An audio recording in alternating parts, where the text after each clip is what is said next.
Bonjour à tous, je suis ravie de vous retrouver dans cette nouvelle vidéo pour vous présenter les sorties livresques du mois de mai qui m'intéressent. Il y en a à peu près une dizaine qui m'intéressent, donc c'est parti. Alors je vais commencer avec le 2 mai, et là il y a pas mal de sorties qui m'intéressent, dont la sortie de Circé de Madeline Miller qui sort en poche. C'est un livre que j'ai vu énormément passer sur les chaînes anglophones et il me tente beaucoup. De ce que j'ai compris, on va suivre Circé qui est une nymphe et qui a toujours grandi aux côtés des divinités de l'Olympe, sauf qu'en fait elle est un peu considérée comme trop sensible pour être avec les divinités, et en fait elle va se faire exiler sur une île d'après ce que j'ai compris. Et voilà, en gros, ils pensent que c'est une punition, mais en gros, elle trouve que c'est plutôt bien pour elle d'avoir été exilée sur cette île, et c'est à peu près tout ce que je sais. Mais Circé, apparemment, c'est un personnage très très intéressant. Des avis que j'ai vus sur les chaînes anglophones, ça m'a donné très envie de découvrir ce livre-là. Il y a également le Chant d'Achille que j'aimerais beaucoup lire également. C'est déjà disponible en poche si jamais vous souhaitez regarder ça. Mais je sais pas, en fait, c'est Circé qui m'intrigue le plus par rapport à ces deux romans que cet auteur a sortis. Donc voilà, et en plus, le livre en poche est hyper sympa. Il y a des petites dorures en fait, un peu orangées sur le devant et l'arrière du livre, et je trouve ça super beau. Franchement, les éditions Pocket, il me semble, ont fait un super travail là-dessus, donc je suis plutôt ravie. Il y a également Les Noces de la Renarde de Floriane Soulas qui sort le 2 mai également. Alors pour ma part, je n'ai pas lu Rouille parce que le résumé me tentait pas forcément, mais en tout cas celui-là me tente beaucoup. C'est un univers japonais, on va suivre deux temporalités avec deux personnes différentes. En 1461, on va suivre Ikari, qui est une jeune femme qui vit avec ses sœurs dans une forêt peuplée de petits dieux de la province d'Izumi. Et en fait, elle est fascinée par les humains, sauf que elle n'a pas le droit de les côtoyer. Et en 2016, on va suivre Mina qui est elle humaine, mais qui a un pouvoir, c'est celui de voir et de côtoyer les yokai, qui sont des esprits et monstres du folklore japonais. Et du coup, en fait, elle ne se sent pas du tout à sa place dans ce monde-là. Donc voilà, c'est à peu près tout ce que je sais de cette histoire, mais tout ce qui est en rapport avec le Japon comme ça, c'est pas quelque chose que j'ai l'habitude de lire. Mais alors, je ne sais pas si vous connaissez le jeu Nioh, mais mon conjoint y a joué, et en fait tout ce qui est yokai et tout c'est expliqué dans ce jeu là, et j'ai adoré en fait suivre l'histoire. Alors moi j'ai pas du tout joué au jeu, mais je regardais l'histoire à chaque fois de ce jeu là, et ça m'intrigue en fait de retrouver cet univers là dans un livre. Donc j'ai plutôt hâte de lire ça, et franchement ça peut être hyper bien. Donc forcément je pense que les deux destins de ces deux femmes différentes vont finir par se croiser. Voilà, j'adore la couverture en plus, je la trouve vraiment très très sympa.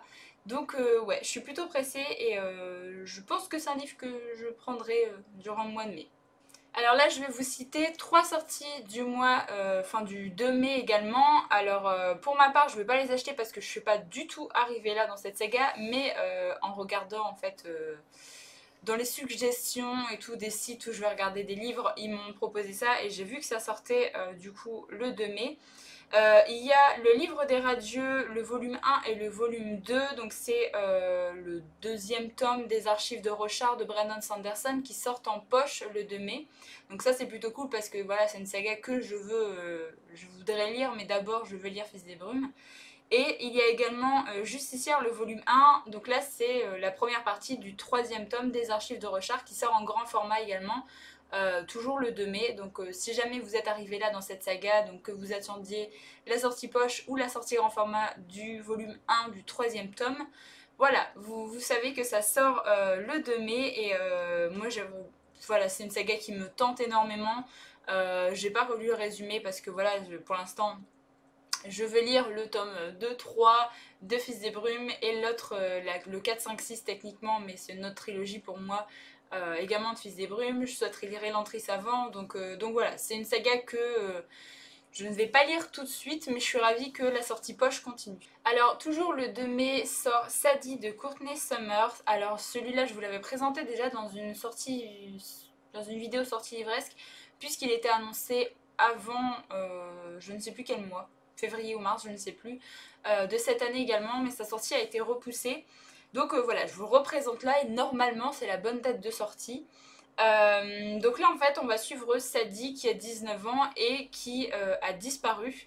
Et en fait il va y avoir un journaliste, donc West McCrae, qui va enquêter sur sa disparition parce qu'en fait il va s'apercevoir que la sœur de Sadie a été tuée un an auparavant et que sa mère également avait aussi disparu. Et du coup, enfin voilà, ça attise un petit peu sa curiosité, il se demande qu'est-ce qui se passe dans cette famille.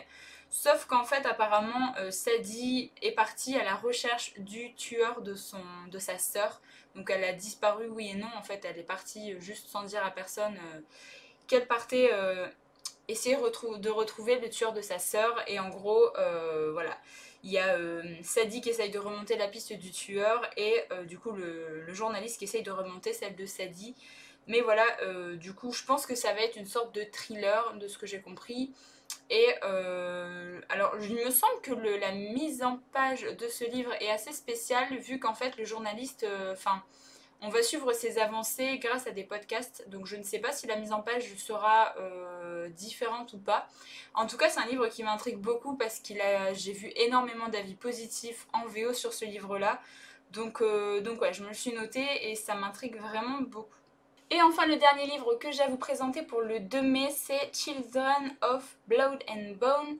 En français, je crois que c'est de sang et de rage, du coup, qui va s'appeler, de Tomi Adeyemi. Et donc là, en fait, c'est une histoire de fantasy young adulte qui se passe dans l'univers africain. Donc c'est hyper intriguant et en plus, ils ont gardé la couverture VO et ça, je suis ravie. Je vais vous lire le résumé parce qu'en fait il est hyper bien fait et je trouve qu'il donne hyper envie d'en savoir plus. Donc, il fut un temps où la magie d'Orisha était baignée de magie, mais une nuit tout a basculé. Le roi l'a fait disparaître et a asservi le peuple des magies.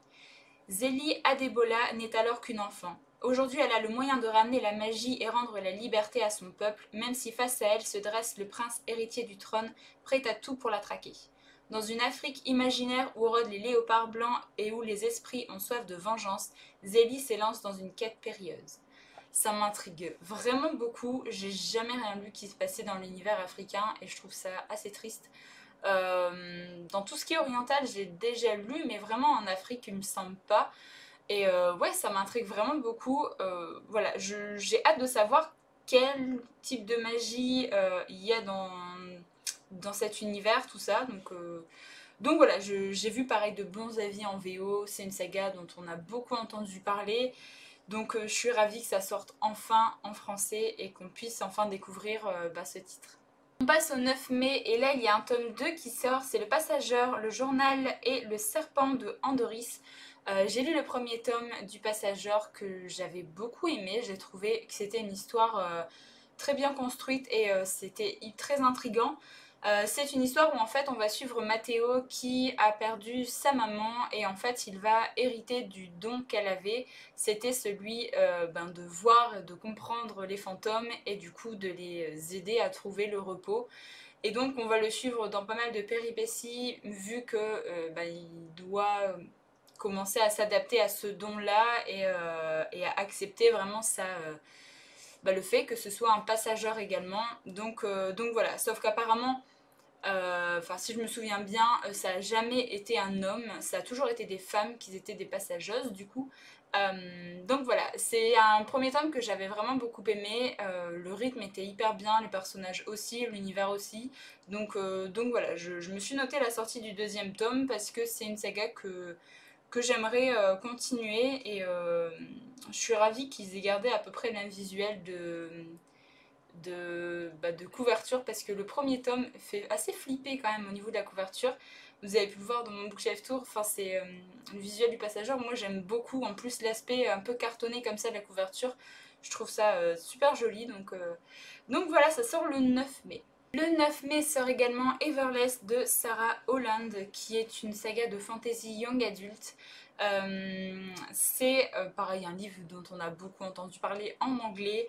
On va suivre Julie qui va essayer d'aider son père puisqu'en fait ils sont très pauvres tous les deux et en fait on est dans un univers où tout se paye avec du temps et où son père veut du coup aller faire une saignée pour du coup gagner du temps. Donc en fait c'est comme s'il gagnait de l'argent, sauf que bah, du coup ça l'affaiblit beaucoup, hein, une saignée, genre on vous prélève du sang pour du coup vous rémunérer avec du temps. Et en fait, pour essayer d'aider son père, elle va se faire engager en tant que domestique dans une famille assez puissante, la résidence des Gerling, qui se situe à Everless. Et sauf qu'apparemment, elle connaît déjà Everless vu que elle y habitait quand elle était petite avec son père. Et en fait, son père lui a toujours interdit de retourner là-bas. Et du coup, je pense que voilà, on va savoir pourquoi est-ce qu'ils ont dû quitter cet endroit. Voilà, je sais pas beaucoup de choses sur le résumé, mais en tout cas, ça me tente beaucoup. J'ai vu pareil de bons avis, la couverture est magnifique, donc voilà, il m'en faut pas plus. Et alors, la sortie du mois que j'attends, mais avec une impatience de dingue, c'est Les 7 morts d'Evelyn Hardcastle de Stuart Thornton qui va sortir le 16 mai. Et alors là, mais c'est vraiment le livre que je sais que je vais acheter ce mois-ci parce qu'il me tente tellement. Alors, je ne saurais même pas dire dans quel genre il est. Je pense qu'on peut dire que c'est un peu de la SF vu qu'on va parler un peu de retour dans le temps. Où en fait on va suivre, alors en fait c'est marqué ce soir à 11 h Evelyn Hardcastle va être assassinée. Qui dans cette luxueuse demeure anglaise a intérêt à la tuer? Hayden Bishop a quelques heures pour trouver l'identité de l'assassin et empêcher le meurtre. Tant qu'il n'est pas parvenu à ses fins, il est condamné à revivre sans cesse la même journée, celle de la mort d'Evelyn Hardcastle. Et franchement, ça m'intrigue trop. J'ai vu de tellement bons avis sur ce livre-là, pareil en VO, que voilà. Et apparemment, du coup, Hayden va à chaque fois être dans le corps de quelqu'un d'autre. Enfin, il va suivre la soirée de quelqu'un d'autre à chaque fois pour découvrir différents indices sur cette même soirée qui va du coup devoir assembler pour savoir qui a fini par tuer Evelyn. Vu qu'apparemment ça va être un peu mis en scène pour que ce soit comme si c'était un suicide, sauf que du coup c'en est pas un.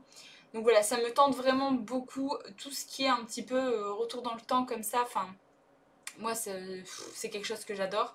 Donc j'ai trop hâte de lire ce livre-là. Voilà, par contre il coûte un petit peu, il sort chez Sonatine et il coûte 22 € quand même. Donc voilà, bon il fait quand même plus de 500 pages, mais bon, voilà, c'est un peu chiant qu'il coûte plus de 20 balles. Et enfin, le dernier livre que je vais vous présenter dans cette vidéo, ça sort le 29 mai et c'est le nouveau Victor Dixon. Donc c'est Cogito, ou Cogito, je ne sais pas. Alors, pour tout vous dire, je ne sais absolument rien de ce livre-là. On n'a pas vraiment d'indices sur quoi ça va parler en fait. La collection R a juste dit qu'il va y aller avoir un nouveau Victor Dixon. Voilà, je sais même pas si j'aurai la couverture quand je vous montrerai cette vidéo, vu que voilà, tout est très très secret. En tout cas, pour ma part, Victor Dixon, j'ai beaucoup aimé sa saga Phobos, mais j'ai vraiment détesté Animal. Donc j'espère que ce sera du coup plutôt un livre que j'aimerais bien, que si ça ressemble à Animal, voilà. Voilà, ce sera pas une priorité d'achat, mais vu que j'ai beaucoup aimé ce qu'il a fait avec sa saga Phobos, voilà, j'attendrai de voir un petit peu de quoi ça parle, voilà, de peut-être voir un ou deux avis avant pour savoir si ça m'intéresserait ou pas. Mais là, voilà, je me suis juste noté la sortie, mais vu qu'on n'a même pas de résumé pour l'instant, c'est assez compliqué pour moi de savoir si ça va me tenter ou pas. Mais en tout cas, voilà, je me le suis noté. Si jamais vous aimez tout ce que Victor Dixon a fait, voilà, je vous partage la sortie de ce livre. Donc voilà, cette vidéo est maintenant terminée, j'espère qu'elle vous a plu. N'hésitez pas à me dire en commentaire les sorties que vous attendez pour ce mois de mai. Moi je vous retrouve très bientôt dans une nouvelle vidéo, donc en attendant, prenez soin de vous.